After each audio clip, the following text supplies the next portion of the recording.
मेरे चाचू मुझे बचपन से ही बहुत पसंद थे और मैं अम्मी और अब्बा से भी ज्यादा उनके बेहद करीब थी। आहिस्ता आहिस्ता मैं बड़ी होती गई और मेरे चाचू की दोस्ती भी गहरी होती चली गई। इस वक्त मैंने नई नई जवानी में कदम रखा था और अपनी ही सहेलियों से मर्द और औरत के बीच के रिश्ते के बारे में नई नई बातें सुनी थी। चाचू से दोस्ती इतनी गहरी थी कि मैं अपने चाचू से हर बात शेयर कर लेती थी और मुझे चाचू से बातें शेयर करके बहुत ही ज्यादा सुकून मिलता था। फिर एक रात अम्मी अब्बू घर पे नहीं थे तो चाचू के सिर में बहुत ज्यादा दर्द था। चाचू ने मुझे कहा, चांदनी जरा चाय बनाकर मेरे कमरे में ले आओ। मैंने जल्दी से चाय बनाई और चाचू के कमरे में चली गई। चाचू ने चाय साइड टेबल पर रखने को कहा। मैं चाय टेबल पर रखकर वापस जाने लगी थी कि चाचू ने मुझे पकड़ लिया और कहने लगे कि आज घर पर कोई भी नहीं है, तुम्हें अपने कमरे में डर लगेगा, इसलिए आज मेरे पास ही लेट जाओ, तुम्हें एक वीडियो दिखाता हूँ। चाचू ने मुझे अपने बिस्तर पर लेटने को कहा। मैं चाचू के बिस्तर पर लेट गई। चाचू मुझे वीडियो दिखाने लगे। उस वीडियो को देखकर मेरे अंदर अचानक से बेचैनी होने लगी और फिर चाचू मुझसे बोले, चलो हम दोनों भी मिलकर ऐसे ही। हेलो दोस्तों, स्वागत है आप सभी का हमारी एक और रोमांचक कहानी में। उम्मीद करती हूँ कि आपको ये कहानी बेहद ही पसंद आएगी। मेरा नाम चांदनी है और मेरी उम्र 21 साल है। अभी मैंने 12th क्लास पास की है। मुझे पढ़ने का बहुत शौक था, लेकिन मेरे अब्बू मेरे पढ़ाई के खिलाफ थे। मैंने अम्मी और चाचू से कहा कि मैं आगे पढ़ना चाहती हूँ, तो आप दोनों प्लीज़ मेरी मदद करो और मेरे अब्बू को राज़ी करो। अम्मी ने अपनी तरफ से बहुत कोशिश की, लेकिन अब्बू नहीं मान रहे थे, क्योंकि उनका कहना था कि आजकल कॉलेज में पढ़ाई कम और आशिक ज़्यादा चलती है। तभी मेरे चाचू ने अब्बू को समझाया और एक तरफ से मेरी गारंटी ले ली कि मैं ऐसा कुछ भी नहीं करूँगी और सिर्फ पढ़ाई करूँगी। तब जाकर अब्बू मेरे कॉलेज जाने के लिए मान गए और चाचू से कहा कि आज से चांदनी की जिम्मेदारी तुम्हारी है। अगर उसने कुछ भी उल्टा सीधा काम किया तो जिससे इस घर और खानदान की कोई दाग लगा तो चांदनी के साथ साथ तुम्हारी भी खैर नहीं। चाचू ने अब्बू से कहा कि भाई, और वो मेरी इतनी हिमायत क्यों कर रहे हैं। लेकिन मजे की बात तो ये हुई थी कि मैंने कभी सोचा ही नहीं था कि मेरे चाचू से दोस्ती इतनी आगे तक चलती जाएगी।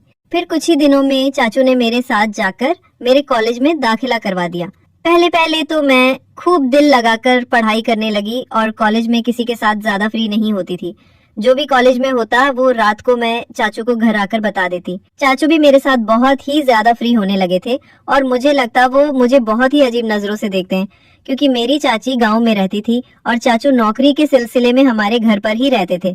फिर कॉलेज में मेरी दोस्ती एक लड़की से हो गई, जिसके साथ दोस्ती करने के बाद मेरी जिंदगी बदलने लगी, क्योंकि इस सहेली ने मुझे बताया कि उसकी मंगनी हो चुकी है। उसने मुझे एक दिन अपने मंगेतर से मिलवाया भी था। मेरी सहेली ने मुझे बताया कि हमारी अब शादी तय हो चुकी है, इसलिए हम दोनों एक दूसरे के साथ सारी हदें पार कर चुके हैं और अब हम दोनों में कोई पर्दा नहीं है।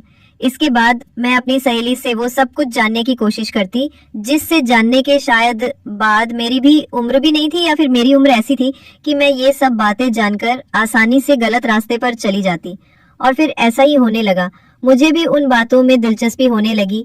मेरी किसी भी लड़के से तो दोस्ती नहीं थी, इसलिए मैं जब भी ऐसी बातें सोचती तो मेरे दिमाग में खुद ब खुद आन, और फिर मैं अपने दिमाग को झटक देती और खुद को कहती कि चांदनी, ये सब क्या है या क्या बेहुदा बातें सोच रही हो।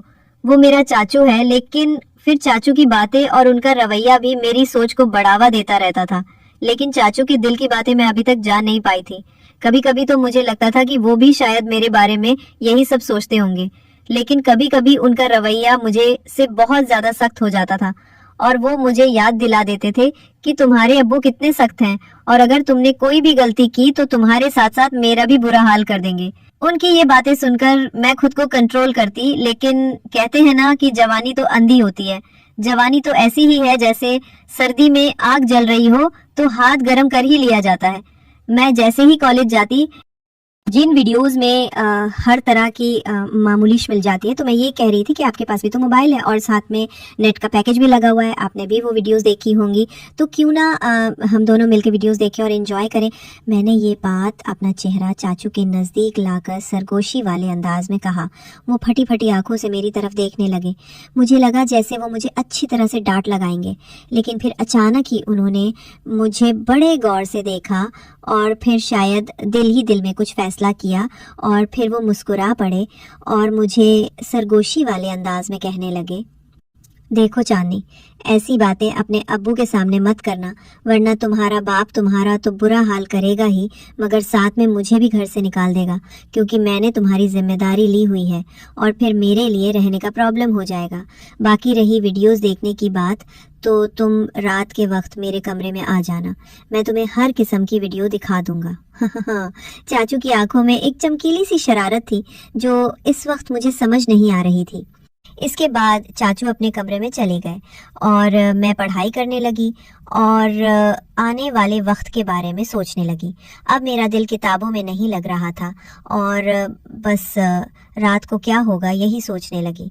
लेकिन पढ़ाई करना भी ज़रूरी था, क्योंकि पढ़ाई के मामले में चाचू बहुत ही ज़्यादा सख्त थे और मुझे कहते थे कि सबसे पहले तुम्हारी पढ़ाई और बाकी मौज मस्ती बाद में है। और उनका कहना था कि अगर तुम पढ़ाई में अच्छी रहोगी तो तुम्हारे अब्बू भी समझेंगे और तुम्हारी आज़ादी के दरवाजे तुम्हारे लिए खुलते चले जाएंगे।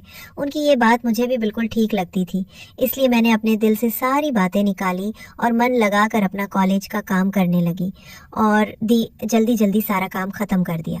जैसे जैसे रात करीब आ रही थी मेरे दिल में भी हलचल हो रही थी। फिर जब मैं सारे कामों से फारिग हुई तो रात को आराम से मैं चाचू के कमरे में चली गई। मैं जब कमरे में गई तो चाचू लड़कियों की मैगजीन देख रहे थे।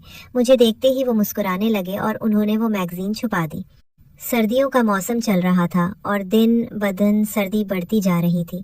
आज रात तो सर्दी बहुत ज्यादा। अब्बू आते ही मुझसे एनॉयड कहने लगे, इतनी रात के वक्त चाचू के कमरे में क्या कर रही हो, चलो अपने कमरे में चली जाओ। अब्बू बहुत ही सख्त मिजाज के थे और मैं काफी डरती थी, तो जैसे ही अब्बू ने सख्त अंदाज में कहा मैं सब कुछ भूल गई और जल्दी से अपने कमरे में आ गई। मैंने सोचा जैसे ही अब्बू चाचू के कमरे से निकलकर अपने कमरे में जाएंगे तो फिर मैं चाचू के कमरे में चली जाऊंगी। लेकिन इस रात अब्बू को चाचू से शायद कोई जरूरी काम था, इसलिए अब्बू काफी टाइम तक उनके कमरे में ही बैठे रहे और मैं इंतजार करते करते पता ही नहीं चला कि कब नींद आ गई और पता नहीं अब्बू चाचू के कमरे से कब गए। दूसरे दिन कॉलेज से लौटने के बाद मैं बेसब्र से रात का इंतजार करने लगी, क्योंकि मैंने कुछ वीडियोस जो देख ली थी जैसे तैसे करके मैं खुद पर काबू करने लगी और जब टाइम हुआ तो चाचू के कमरे में वीडियो देखने के लिए चली गई। मगर ये क्या, चाचू ने कहा अभी मैं अपने ऑफिस का काम निपटाला करो, तुम थोड़ी देर के बाद मेरे कमरे में आ जाना, मैं तुमको वीडियो दिखा दूंगा। मैं तो सुबह से ही वीडियो देखने के लिए बेताब हो रही थी, तो चाचू पर थोड़ा सा गुस्सा करके बैठ गई। मेरा मोबाइल में नेट का पैकेज लगा हुआ था, तभी मेरे नेट पर किसी नए नंबर से मैसेज आया। उसकी भेजी हुई तस्वीर देखकर मेरी आंखें फटी की फटी रह गई। मैं अभी तक तस्वीर को देख ही रही थी कि उस आदमी का मैसेज आने लगे। वो काफी रोमांटिक अंदाज में चैट कर रहा था। मैं जो पहले ही बेताब थी तो मैं भी उसी अंदाज में जवाब देने लगी। फिर मुझे ख्याल आया कि ये बात मुझे चाचू को बतानी चाहिए। मैं फौरन ही चाचू के कमरे में आई, लेकिन उनके कमरे का दरवाजा बंद था। तब मैं अपने कमरे में वापस आ गई और उस अनजान लड़के से वैसे ही बातें करने लगी। मैं मोबाइल पर उस वक्त मैसेज पर बात ही कर रही थी जब मैंने उससे कहा कि मैं तुमको देखना चाहती हूँ और उसको वीडियो कॉल पर बात करने को कहा, लेकिन उस लड़के ने ही मना कर दिया। इस टाइम मैं अपने कमरे से बाहर निकली तो मेरी नजर चाचू पर पड़ी। वो इस वक्त अपने कमरे से निकलकर सीढ़ियां चढ़ते हुए छत पर जा रहे थे और उनके हाथ में मोबाइल था। मुझे हैरत हुई कि वो रात के इस वक्त छत पर क्यों जा रहे हैं। रात के 12 बज रहे थे, मुझे नींद भी नहीं आ रही थी, लेकिन मेरे दिमाग में ये शक था हो गया था कि कहीं चाचू ही तो मुझे नए नंबर से तो नहीं कर रहे हैं। खैर मैं यही बातें सोचते सोचते अपने चाचू के ख्यालात, क्योंकि हम दोनों के दरमियान लड़ाई हो गई थी। चाचू ने रास्ते में मेरी उदासी की वजह पूछी तो मैंने बताया कि मेरी सहेली से लड़ाई हो गई है और मेरा मन बहुत ज्यादा खराब है। तो चाचू ने कहा चलो तुम्हारा मन ठीक करता हूँ, और चाचू ने बाइक एक बिरयानी की शॉप पर रोक दी। उन्हें पता था कि मुझे बिरयानी बहुत पसंद है। फिर हम दोनों ने वहां बैठकर बिरयानी खाई और कोल्ड ड्रिंक भी पी। चाचू वहां भी मुझसे हंसी मजाक कर रही थी। इसके बाद मैं चाचू के साथ घर वापस आ गई। उस दिन अम्मी अब्बू घर पर मौजूद नहीं थे, शायद किसी रिश्तेदार की शादी में गए हुए थे। तो चाचू मुझसे पूछने लगे कि तुमने मुझसे दोबारा से वो वीडियो देखने को क्यों नहीं कहा। तो मैंने उन्हें बताया कि मैंने तो पहले से ही देख लिया। चाचू एकदम से चौंक कर मेरी तरफ देखने लगे और बोले, वो कैसे देखी, तुम्हारे पास तो सिर्फ वैसा पैकेज होता है। उन्होंने सख्त अंदाज में पूछा था। मैंने बताया कि मेरा एक नया दोस्त बना है, उसने भेजी ये थी। मैं रात को आपको बताने के लिए आई थी मगर आप सो रहे थे। जब चाचू ने ये सुना तो गहरी सोच में डूब गए। वो बोले तुम अभी जाओ और अपने कपड़े चेंज करके आ जाओ। अपने कमरे में चली गई। जब मैं वापस लॉन्ज में आई तो देखा कि चाचू मेरे मोबाइल पर कुछ तलाश कर रहे थे। मुझे अपनी तरफ बढ़ता हुआ देखकर चाचू ने मेरा मोबाइल टेबल पर रख दिया और फिर हम दोनों ने एक साथ मिलकर खाना खाया। मैं खाना खाते वक्त चाचू की तरफ देखती तो मुझे लगता कि चाचू मुझसे अजीब निगाहों से देख रहे हैं। मुझे ऐसा लग रहा था कि वो मुझसे कुछ कहने की कोशिश कर रहे हैं, मगर वो कह नहीं पा रहे थे। मैं दिल ही दिल में सोचने लगी, थॉटफुल, चाचू अब कह भी दो ना, मैं आपको मना नहीं करूंगी। फिर मेरी नजर चाचू के चेहरे से हटकर उनके मोबाइल पर पड़ी, क्योंकि मैं आज भी उस अनजान लड़के के मैसेज का इंतजार कर रही थी। उसने अभी तक मुझे मैसेज नहीं किया था और चाचू भी फिलहाल कुछ कहने को चाह रहे थे। तभी मैंने मोबाइल उठा लिया और खुद ही उस नंबर पर मैसेज करने लगी, मगर मेरे चाचू ने मेरे हाथ से मोबाइल छीन लिया। मुझे लगा शायद उन्हें जलन हो रही है। तभी चाचू ने कहा, नी, खाना खाते वक्त मोबाइल इस्तेमाल करना बिल्कुल भी अच्छी बात नहीं है, इसीलिए मोबाइल मुझे दे दो। उन्होंने ये कहते हुए मेरा मोबाइल अपने पास ही रख लिया।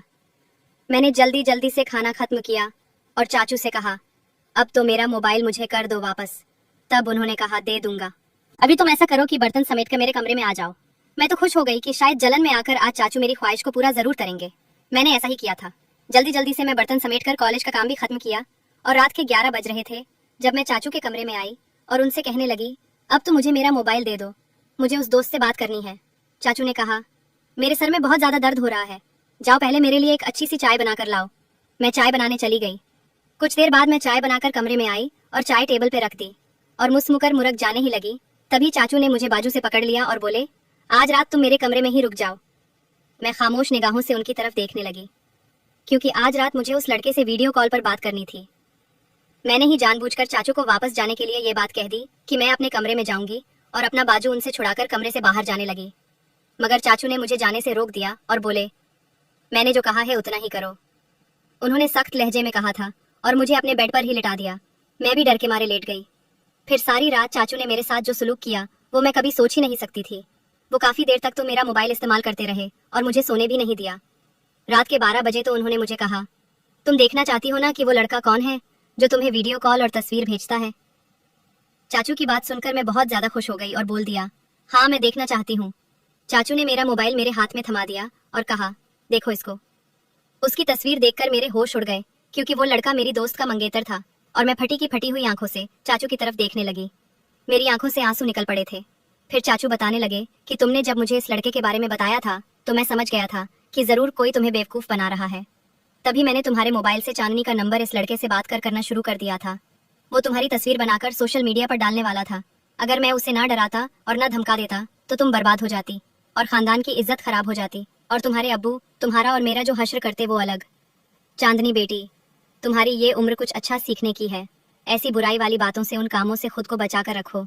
तुम जब कि मुझे टालने के बजाय तुम्हें किसी तरह से समझाना चाहिए, तभी मैंने तुमसे शक्ति से समझाने के बजाय तुमसे दोस्ती बढ़ाई। अगर उस वक्त मैं तुमको सख्त अल्फाजों में समझाने की कोशिश करता तो शायद तुम समझने के लिए बजाय नाराज हो जाती। फिर तुम मुझसे बातें शेयर ना करती और मुझसे दूर होकर दूसरे लोगों से जाल में फंस जाती।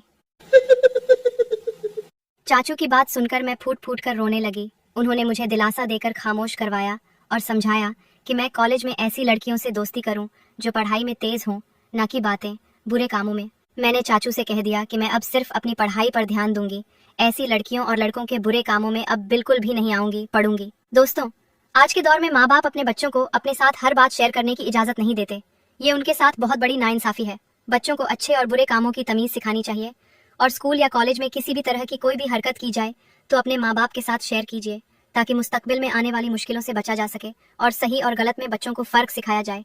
उनके हर कदम पर नजर रखी जाए ताकि चांदनी की तरह उनकी और उनके घर वालों की इज्जत महफूज रहे। तो दोस्तों, आपकी क्या राय है इस कहानी पर? हमें कमेंट्स में जरूर बताएं। वीडियो अच्छी लगी हो तो लाइक करें, शेयर करें, सब्सक्राइब करें। मिलते हैं आपसे एक और नई कहानी में। धन्यवाद।